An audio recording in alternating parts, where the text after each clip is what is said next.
Zach rested his forehead against hers. "Just tell me you feel something for me," he whispered. I do," Sophie admitted, her voice barely audible. Zach leaned forward and kissed her again, this time more passionately, his hands tracing her waistline. It had been weeks since Ethan last stepped foot on school grounds.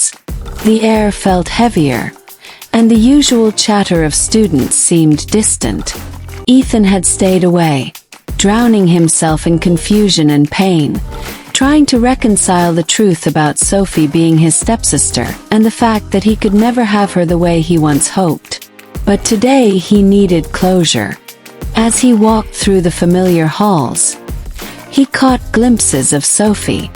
She was always somewhere in his thoughts, but now, seeing her in person after so long, the ache in his chest returned. Ethan rounded the corner to the library, intending to find Sophie and finally speak to her. But when he stepped through the door, the sight before him stopped him cold.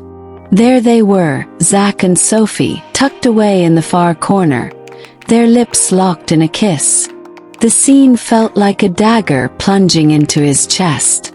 Zach's hands rested on Sophie's waist, and Sophie's fingers brushed against his cheek, the intimacy between them undeniable. Ethan's jaw tightened, his fists clenching at his sides. A part of him wanted to storm over, to demand an explanation, but another part of him told him to hold back. He took a deep breath, forcing himself to stay calm. When they finally noticed him, Sophie's eyes widened in panic. "Ethan," she started, stepping away from Zach. Zach turned to face Ethan, his expression unreadable. "So he is the reason, Sophie. The reason why you are so carefree about all that's happened while I am pained. I knew you never loved me, Sophie. But couldn't you just have waited a little longer? Couldn't you just wait for me to heal before resting in the arms of my enemy?" His voice was cold. "I am in a state where I'm struggling so hard to overcome my feelings of seeing you as in lover but a sister. And here you are. Ethan, it's not what you think Sophie tried to speak, but Ethan stopped her. "You don't have to explain, Sophie. I came to school because I wanted to talk to you. I wasn't prepared for what I just saw. Why him? He isn't good enough for you." Zach, who has been listening all along, tries to speak, but Ethan stopped him. "You have no right to meddle in my conversation with my sister, so back off." For the first time, Sophie was afraid of Ethan's presence. The fierceness in his eyes yet cold demeanor spoke volumes.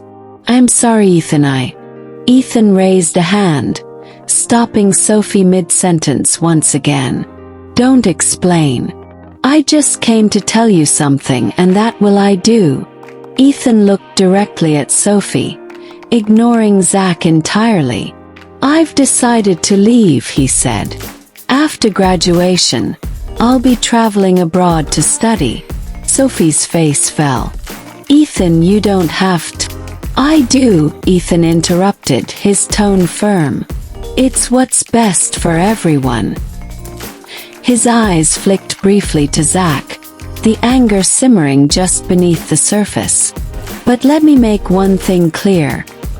I will never accept him as part of your life. You deserve better, Sophie. Not him. He's going to hurt you." Sophie's heart broke at his words. She reached out to him, but Ethan stepped back, shaking his head. "Good luck with your exams," he said, his voice softer now. Before turning and walking away, Zach watched him go, guilt and determination flickering in his eyes. "I'll make him see," he said quietly to Sophie. "I'll prove to him that I'm not the man he thinks I am." Over the following weeks, Zach made multiple attempts to reach out to Ethan. He approached him in the hallways, tried to talk to him during lunch, and even wrote him a letter, but Ethan remained distant and cold.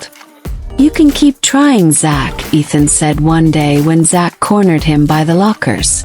"But you and we're never going to be friends. And you'll never be good enough for Sophie." Zach clenched his jaw but didn't give up.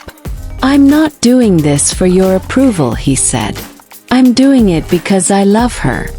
And because I know I've hurt her in the past.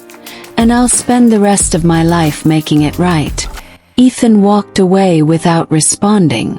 It was late one evening after school when the unthinkable happened. Ethan had stayed behind to finish a project, and as he walked toward his car in the dimly lit parking lot, he felt a presence behind him. "Ethan Steele," a gruff voice called out. Ethan turned to see a man stepping out of the shadows, a knife glinting in his hand. "Your father ruined my life," the man snarled. "Now I'm going to make him pay through you." Before Ethan could react, the man lunged. But just as the blade was about to make contact, another figure appeared. It was Zach. "Get away from him!" Zach shouted, tackling the man to the ground. They struggled, the knife flashing dangerously between them. Ethan tried to intervene, but the attacker was stronger.